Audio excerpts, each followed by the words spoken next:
My husband is slicing into a filet mignon right now, completely oblivious that he's the only person at this table who won't have a career by sunrise. Marcus lifted his crystal wine glass, the reflection from our dining room's chandelier creating dancing patterns across his smug face. The laughter that erupted around our table was sharp and brittle, the kind that comes from people wearing watches that cost more than cars and who genuinely believe accountability is something that happens to other people. "To the Innovation Gala," Victoria purred, her voice smooth as silk and twice as deadly. She clanked her glass against Marcus's. "And to partners who understand discretion." I cut my steak methodically, chewed, swallowed, took a measured sip of water. They assumed I was deaf or stupid, or simply so emotionally frozen that their words slid off me like rain on glass. Marcus stood at the head of our mahogany table, his face glowing with the kind of arrogance that historically precedes catastrophic downfall. He looked at me with pity that made my blood boil, then shot a knowing smile at Olivia across the centerpiece. "Don't be cruel, Marcus," Olivia cooed, twisting a strand of perfectly highlighted hair around her finger. "Natalie supports you in her own, special way. Someone has to maintain the domestic sphere while you're revolutionizing the tech industry." "Or at least keep the budget spreadsheets color-coded," Lauren added, scrolling through her phone beneath the table. "We need her focused for tax season." The room erupted in laughter again.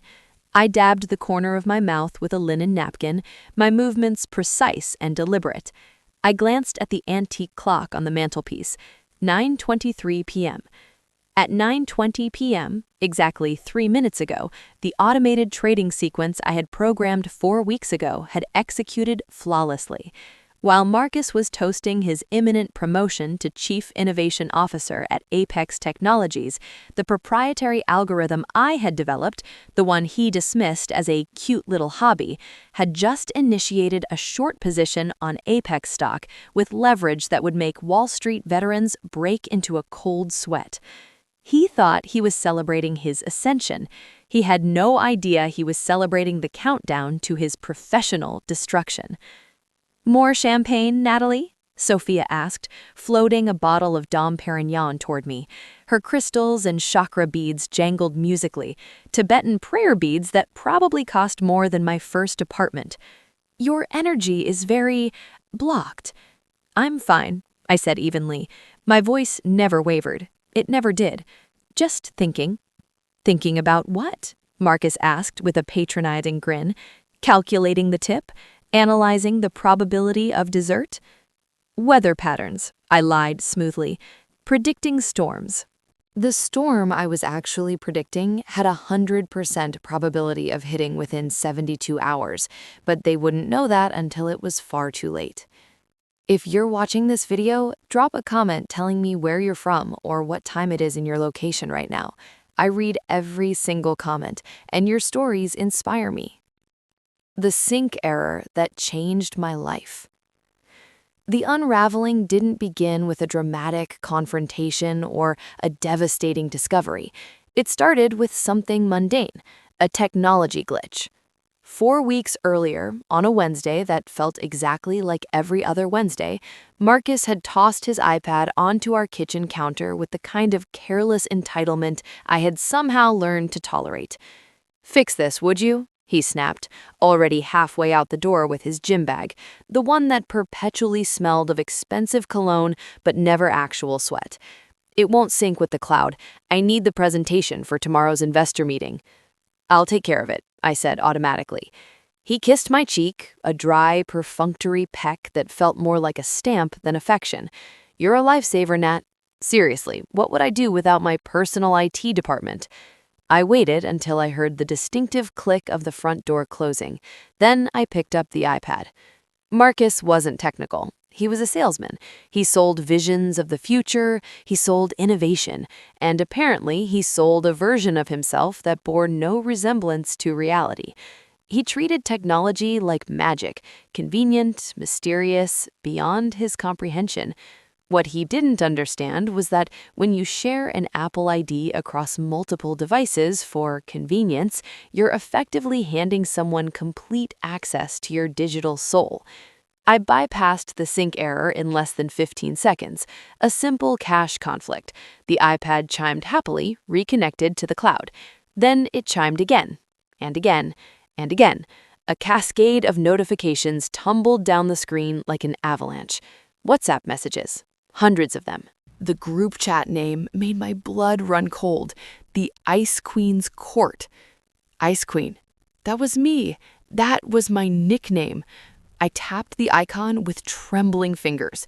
The chat history loaded, scrolling back months, maybe years. Victoria, CEO of Apex Technologies, is the robot wife coming to the charity gala? We need her there for optics. Marcus, she has to attend. Corporate spouse requirement. I'll tell her it's tax deductible. She loves tax deductions more than human interaction. Olivia, our marriage counselor, does she ever show actual emotion? Watching her attempt to socialize is like watching an AI learn to love. Has she ever just screamed, cried, thrown something? Sophia, my yoga instructor and supposed spiritual guide, her chakras are completely blocked. That's why she's so cold. No energy flow, no passion, no life force. Lauren, our family attorney, as long as she signs the joint tax returns, I don't care about her chakras or her feelings. She's useful. Marcus, did you get her signature on the asset transfer documents? Marcus, working on it. She trusts me implicitly. She thinks I'm brilliant. I sat on the kitchen stool, the cold marble pressing against my legs. I scrolled further. Photos. Hundreds of photos I was never meant to see. Victoria and Marcus in a hotel suite in Miami, Marcus and Olivia holding hands at a wine bar downtown, Marcus and Sophia doing private yoga sessions in our guest house while I was working, Marcus and Lauren at a casino gambling with money I recognized from our joint savings account. This wasn't just an affair.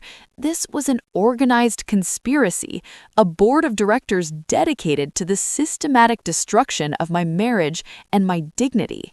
These were my 4 closest friends, the women I had coffee with every week, the women I had mentored, supported, listened to when they complained about their toxic ex-husbands and their stressful careers. Olivia, the therapist who constantly told me I needed to open up more and access my feelings. Sophia, the yoga instructor who preached satya, truthfulness, as a core spiritual principle. Lauren, the attorney who handled our estate planning and had complete access to our financial information. Victoria, the CEO who praised my supportive nature and quiet strength. They were sharing my husband, and they were mocking me while they did it. The Ice Queen, the robot, the ATM machine. I scrolled to a message from 2 days ago. Victoria, the Innovation Gala is crucial. Once the stock surges after the announcement, we cash out the executive options and Marcus files for divorce. We cite emotional abandonment. Olivia can provide clinical testimony about Natalie's psychological deficiencies. Olivia, already drafting the documentation. Patient exhibits severe emotional detachment consistent with alexithymia and possible personality disorder. Marcus, I almost feel guilty. She'll be completely blindsided. Lauren, don't be soft. She has her algorithms and her spreadsheets. She'll be perfectly fine alone. Machines don't experience loneliness. I set the iPad down carefully. My hands weren't shaking. My heart wasn't racing. My breathing remained steady and controlled. If they wanted a machine, I would become the most efficient machine they had ever encountered. A machine doesn't cry. A machine doesn't beg. A machine processes information, identifies systematic errors, and executes precise corrections. The first variable I needed to isolate was evidence. Concrete, undeniable, photographic evidence.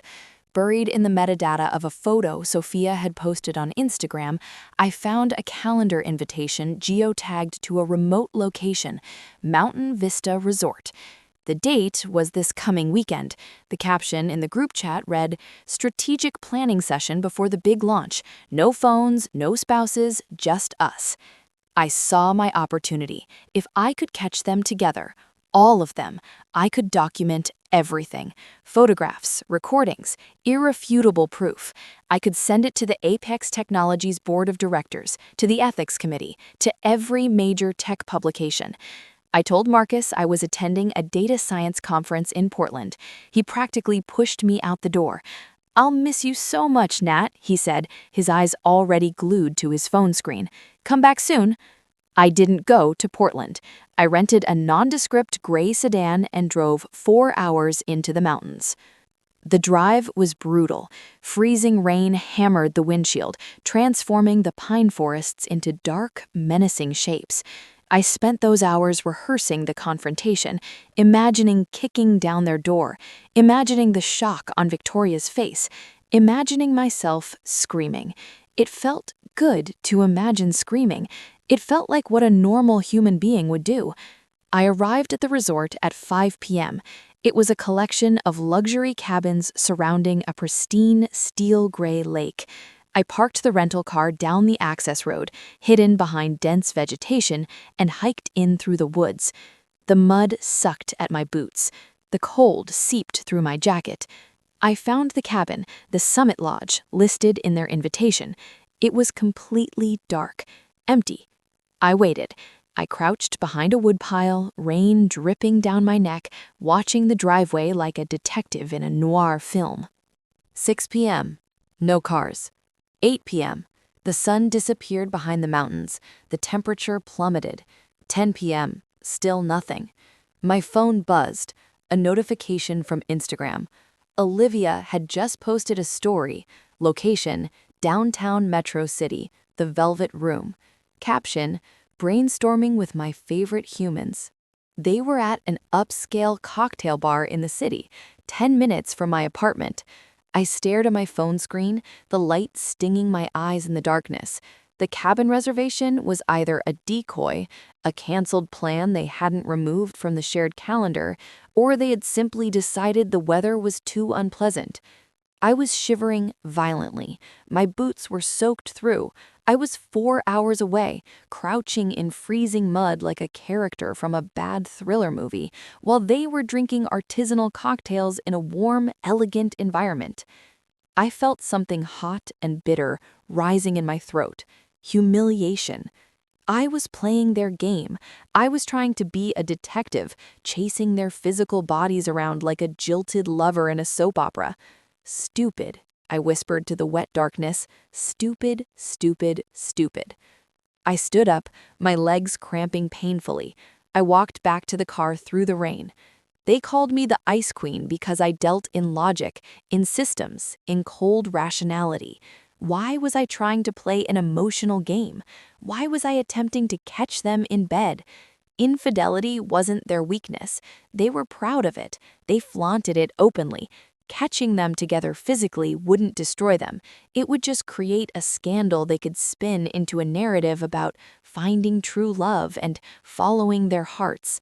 The media loves a good love story, even a messy one. No, I needed something they couldn't spin, couldn't explain away with smooth PR statements and expensive lawyers. I needed data. I needed to expose who they truly were on the inside. I drove home in absolute silence. By the time I reached the city limits, the humiliation had crystallized into cold, hard resolve. I didn't need photographs of them naked. I needed to reveal their inner corruption to the entire world. The next morning, I began researching the Executive Innovation Gala in depth. This was Victoria's masterpiece, the event designed to launch Apex Technologies into the Fortune 100. The pitch was revolutionary. A corporate leadership team so confident, so mentally and physically optimized that they would broadcast their real-time biometric data during the keynote presentation. The transparent leader, the promotional materials proclaimed. We don't just discuss stress management and peak performance, we demonstrate it. Watch our executive team maintain perfect physiological coherence under intense pressure. I reviewed the technical specifications on my multi-monitor workstation in my home office. They were using advanced haptic wristbands and chest sensors to measure heart rate variability, HRV, galvanic skin response, GSR, and cortisol proxy indicators. The data would be visualized on a massive display behind them, a beautiful flowing wave of blue and green, signifying calm and focused coherence. If anyone became stressed, the visualization would theoretically turn red, spiked, and chaotic. But the system was rigged. Of course it was. I accessed the code repository. I had credentials because Marcus had asked me to review vendor payment spreadsheets months earlier. He had given me his password, Victoria 2024. Subtlety was never his strength. I found the contract with the vendor, Zenith Biometric Solutions. I downloaded their source code from the shared development server. There it was, a dampening algorithm, a smoothing filter. No matter how stressed the participants became, the visualization would never display anything worse than mild yellow alertness. It was completely fake, a lie wrapped in sophisticated technology. I leaned back in my ergonomic chair, my mind racing through possibilities. They were going to stand on stage in front of investors, journalists, and industry leaders, lying with their entire bodies, claiming their physiological data proved their integrity and leadership quality. If I could disable that dampening algorithm, if I could reverse it, if I could make the visualization display not just stress, but the specific biological signature of deception, but I couldn't do it alone. I understood the software architecture, but I didn't understand the medical interpretation, the nuances of how to read raw physiological data and translate it into meaningful psychological states. I needed someone who understood the medical side, someone who knew how to interpret the biological signals of guilt, deception, and panic. I needed a doctor, and I knew exactly who to approach. Dr. Elena Ramos despised me with impressive intensity. 12 years ago, we were both finalists for the prestigious Innovation Fellowship at the university. Elena had the more humanitarian project, an elegant system for distributing medical supplies to underserved communities. I had the more efficient algorithm, a cold mathematical logistics model that saved 18% more resources. I won. Elena's project lost its funding. She dropped out of the PhD program and went into corporate medicine, only to be fired 5 years ago for whistleblowing on a safety violation that nobody wanted to acknowledge. She was currently working from a depressing office above a laundromat, performing insurance physical examinations for delivery drivers and warehouse workers. I walked in. The waiting room smelled of industrial disinfectant and stale coffee. Alina looked up from her paperwork. Her hair was cut severely short. She looked older than I remembered, harder, with deep lines around her eyes. "Natalie," she said flatly. She didn't stand up or offer her hand. "I'd ask what you're doing here, but I assume you're lost. The country club is 6 miles east." "I need your help," I said directly. Elena laughed, a harsh, barking sound. "You need my help? Did your algorithm malfunction? Did you run out of people to systematically undermine?" "I need to hack a medical device," I said. She stopped laughing. She studied me over the rim of her reading glasses. "Get out." "It's for Apex Technologies," I said. That made her pause. Apex was the company that had blacklisted her, that had buried her safety complaints. "Marcus's company?" she asked carefully. "Victoria's company," I corrected. "Marcus just works there, and sleeps with her, and our marriage counselor, and our attorney, and my yoga instructor." Alina stared at me. Her expression shifted from hostility to cautious curiosity. "Excuse me?" They're having a group affair, I explained clinically. They're planning to divorce me and leave me with nothing except a fabricated diagnosis of emotional pathology that my own therapist is creating. I placed a folder on her cluttered desk. It contained the technical specifications for the Zenith biometric sensors. They're doing a live demonstration Friday evening, the Transparent Leader keynote. They've rigged the sensors to hide stress responses. I want to unrig them. Elena picked up the folder. She flipped through the pages, her eyes scanning the technical diagrams with professional precision. You want to sabotage the keynote presentation, she said. I want to calibrate it accurately. I want the display to show exactly what's happening inside their bodies when they lie to thousands of people. Elena looked up. Why approach me? You have resources. Hire a professional hacker. Because I don't just want digital noise. I want a clinical diagnosis. I need you to map the GSR and HRV readings to specific emotional and psychological states. I need you to tell me what deception looks like on a physiological graph. And frankly, Elena, you're the only person I know who hates corporate corruption as intensely as I do. Elena studied the technical papers in silence. Then she looked at the medical degree hanging crookedly on her shabby office wall. You stole that fellowship, Natalie, she said quietly. I had the superior algorithm, but you had the superior ethics. It was the closest I would ever come to an apology. Elena stared at me for a long, heavy moment. Then a slow, predatory smile spread across her face. She pulled a pen from her pocket. Galvanic skin response is fascinating, she said, tapping the technical schematic. If you want to distinguish between normal stress and active deception, you need to analyze the latency period between the stimulus and the physiological spike. People who are lying hesitate. Their bodies pause before responding. Can we code for that? I asked. If you can get me back-end access to their system, I can write a script that will transform their heartbeats into a lie detector test broadcast in ultra-high-definition resolution. I have the password, I said. Elena clicked her pen with a sharp snap. Lock the door, we have a lot of work to do.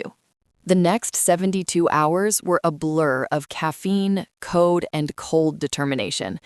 We established a command center in Elena's back office. I handled the network infiltration. Zenith Biometric Solutions had predictably lazy security protocols. They used a standard API key hard-coded into the client-side application. Once I extracted that, I had root access to the entire visualization engine. Elena worked on the medical interpretation. She analyzed hours of publicly available footage of Marcus, Victoria, and the others at various corporate events and interviews. She established baseline physiological profiles. Look at this, Elena said, pointing to her monitor. When Marcus lies during interviews, his pulse doesn't immediately accelerate. It drops for a fraction of a second, the orienting reflex, then spikes dramatically. It's a consistent pattern. And Victoria? Victoria is clinically fascinating, Elena muttered. Her heart rate remains disturbingly stable regardless of circumstances, but her skin conductance goes absolutely chaotic. She experiences microbursts of perspiration whenever she feels her control slipping. We built a custom analytical filter. We named it Project Truth Cascade. Instead of smoothing and dampening the physiological data, Project Truth Cascade would amplify specific patterns. Pattern alpha, active deception, sharp drop in HRV combined with spike in GSR. The display turns jagged, violent red. Pattern beta, panic response, sustained elevated heart rate, shallow, rapid respiration. The display turns murky, chaotic black. Pattern gamma, authentic truth, smooth, rhythmic, physiological coherence. The display shows calm green. We won't see much green, Elena noted dryly. That's exactly the point, I replied. We added one final feature, a text overlay system. I linked the visualization software to the closed captioning infrastructure. If the biometrics hit certain thresholds of deception, the system would override the original resilience score label and replace it with clinical descriptors based on Elena's medical analysis. High stress, deception detected, coherence loss, cognitive dissonance, physiological markers consistent with conscious lying. This is brutal, Elena said, watching our simulation run. This is scientific accuracy, I replied. Hypothesis, experimentation, documented results. Thursday evening, the night before the gala, the night of that insufferable dinner party, after Marcus's toast and the chorus of mocking laughter, the party finally began winding down. I played my role with Oscar-worthy precision. I circulated gracefully, I smiled at appropriate moments, I let Olivia psychoanalyze my posture. "You're holding significant tension in your shoulders, Natalie," Olivia said, squeezing my trapezius with fingers that felt like talons. "Are you anxious about Marcus's big presentation?" "I'm just concerned about truth coming to light," I said softly. Olivia froze. Her fingers stopped moving. "What truth?" I turned to face her, making my eyes wide and innocent. The truth about market conditions, obviously, the volatility in the tech sector. You know how unpredictable things can be. Olivia exhaled shakily, a nervous laugh bubbling up. "God, you and your market analysis. You scared me for a second there." "Did I?" I asked mildly. "Why would that scare you?" "No reason," she said quickly, grabbing her wine glass. "Just general nervousness about the event." I moved to Sophia. She was showing Lauren a new meditation pose on her phone. "It's all about authentic alignment," Sophia was explaining. "If your intentions aren't genuinely aligned with your actions, your body will physically reject the practice." "That's profound," I said, stepping into their circle. "Do you think the body physiologically rejects lies, Sophia?" Sophia blinked, her zen-like expression faltering. "What do you mean?" "I was reading about the biometric sensors Marcus is using tomorrow," I explained casually. "Did you know they can detect microtremors associated with guilt and deception? Even if someone has been lying for months or years, the body keeps an accurate record." Sophia's serene smile wavered. "That sounds incredibly invasive." "Only if you have something to hide," I said cheerfully. "I'm confident Marcus will pass with flying colors. He's always been so honest with me." I watched the paranoia take root. It was subtle, a tightening of facial muscles, a slight dilation of pupils, a change in breathing patterns. I was deliberately elevating their baseline stress levels before they even stepped on stage. I needed them terrified. By the time the guests departed, the atmosphere in our house was thick with unspoken anxiety. Marcus found me in the kitchen loading the dishwasher. "You were strange tonight," he said accusingly, loosening his tie. His face was flushed with wine. "You kept making those cryptic comments about lies and truth." "Was I?" I asked innocently.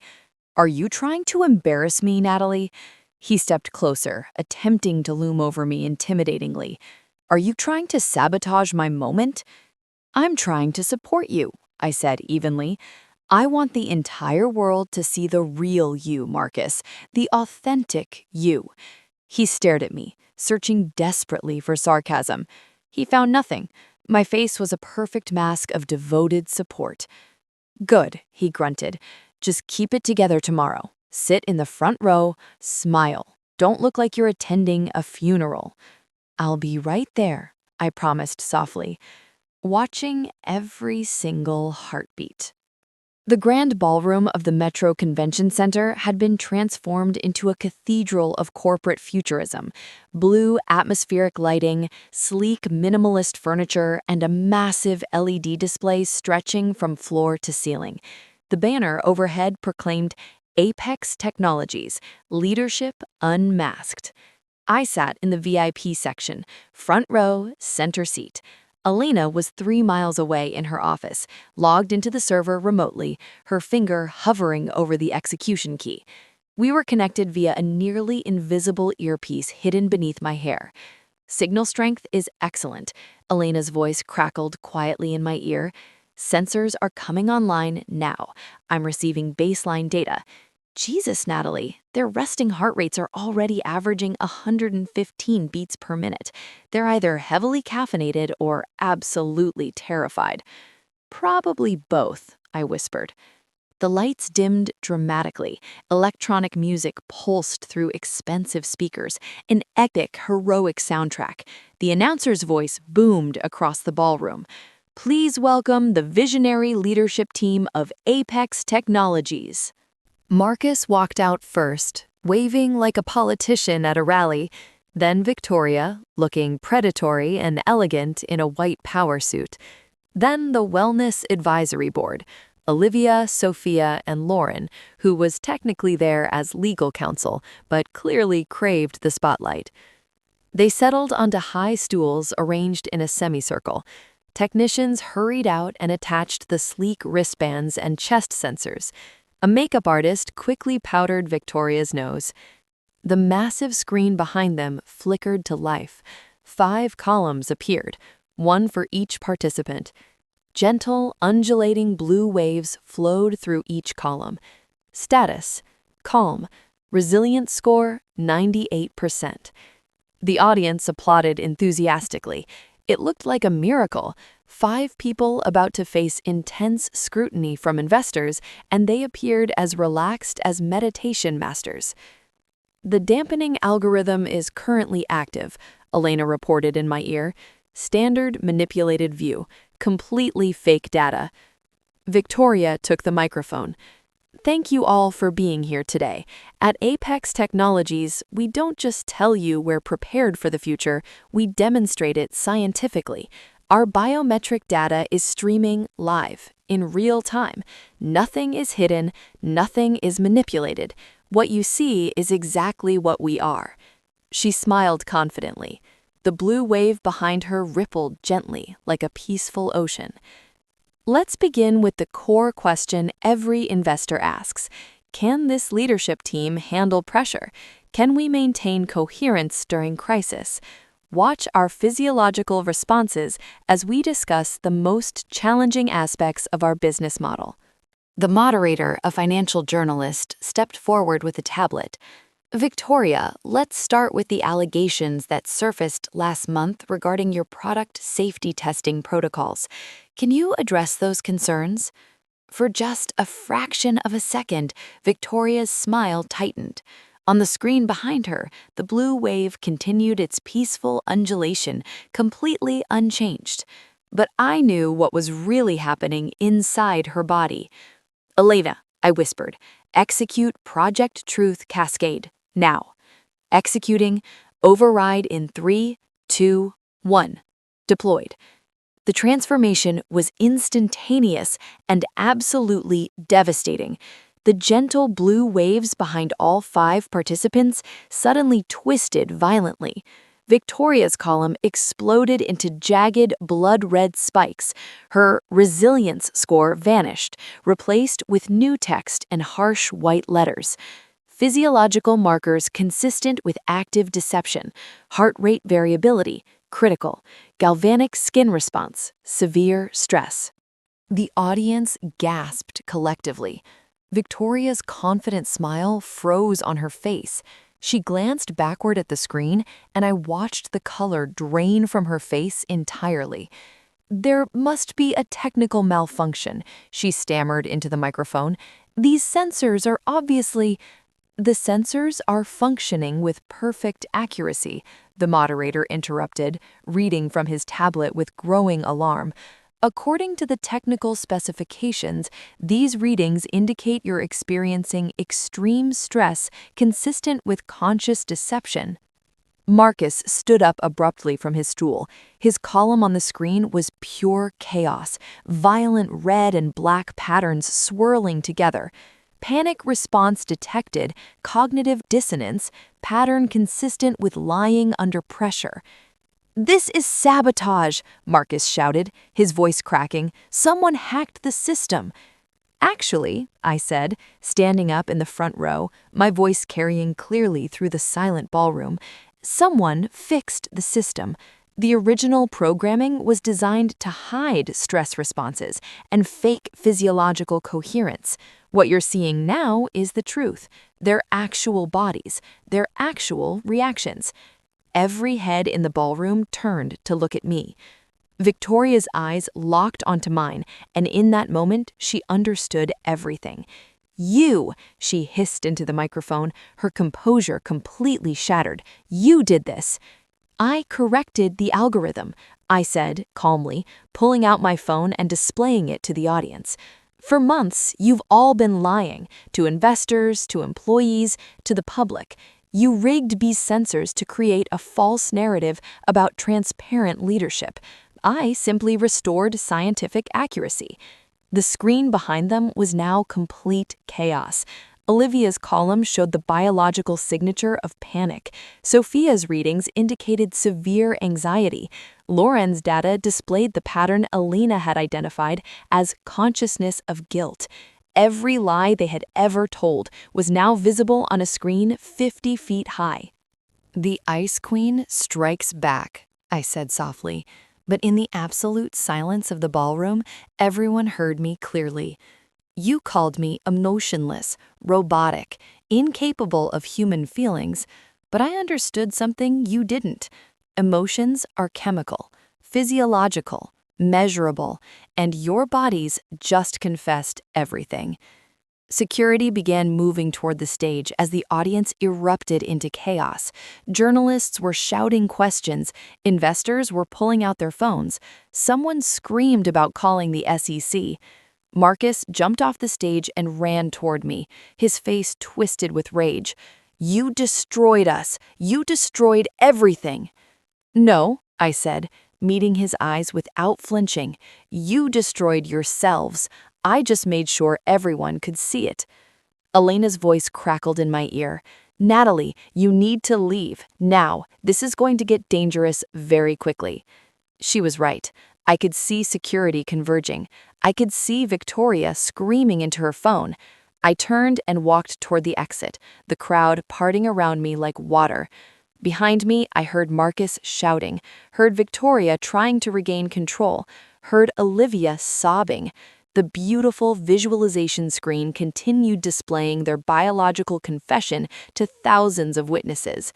I walked out into the cool evening air, pulled out my phone, and sent a single, pre-written email to every major tech publication and financial regulator.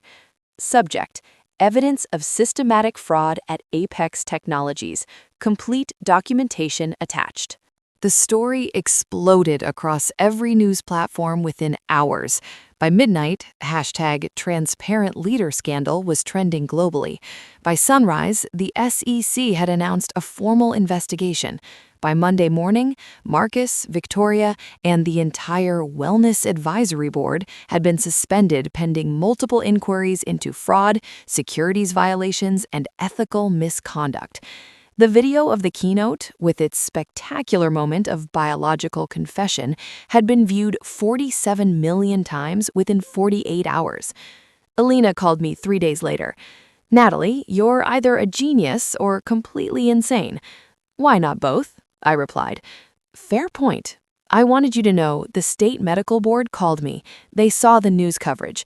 They're reopening my whistleblower case from 5 years ago. Apparently, I'm being vindicated." "That's wonderful, Alina." "It's because of you," she said quietly. "Thank you." "Thank you," I countered. "You gave me the tools to reveal the truth." Marcus tried to call me 17 times that first week. I blocked his number after the first 3 increasingly desperate voicemails. Lauren attempted to serve me with some kind of legal threat. I forwarded it to the pro bono attorneys who had enthusiastically volunteered to represent me. The divorce proceedings were remarkably simple. With the public scandal and the documented evidence of his affair, plural, I didn't need to fight for anything. I simply took what was legally mine and walked away. Olivia lost her therapy license. Sophia closed her yoga studio after students abandoned her. Lauren was disbarred. Victoria resigned from Apex Technologies in disgrace, facing multiple lawsuits. As for Marcus, last I heard he was working in sales at a mid-tier pharmaceutical company, making a fraction of his former salary and living in a studio apartment. Sometimes people ask me if I feel guilty about destroying their careers so publicly. I don't. They called me emotionless, robotic, incapable of human feelings. But what they never understood is that some of us simply process emotions differently. My anger wasn't hot and explosive. It was cold, calculated, and absolutely devastating. They wanted a machine. They got one. And machines don't forgive. They execute their programming flawlessly. I now run my own consulting firm, specializing in algorithmic ethics and technology transparency. Elena is my chief medical advisor. We help companies implement genuine, unmanipulated biometric wellness programs. We call our company Authentic Systems because the truth, the real, unfiltered, scientifically accurate truth, is always the most powerful force in the room, even when it's delivered by someone they dismissed as an ice queen. If this story resonated with you, please hit that like button.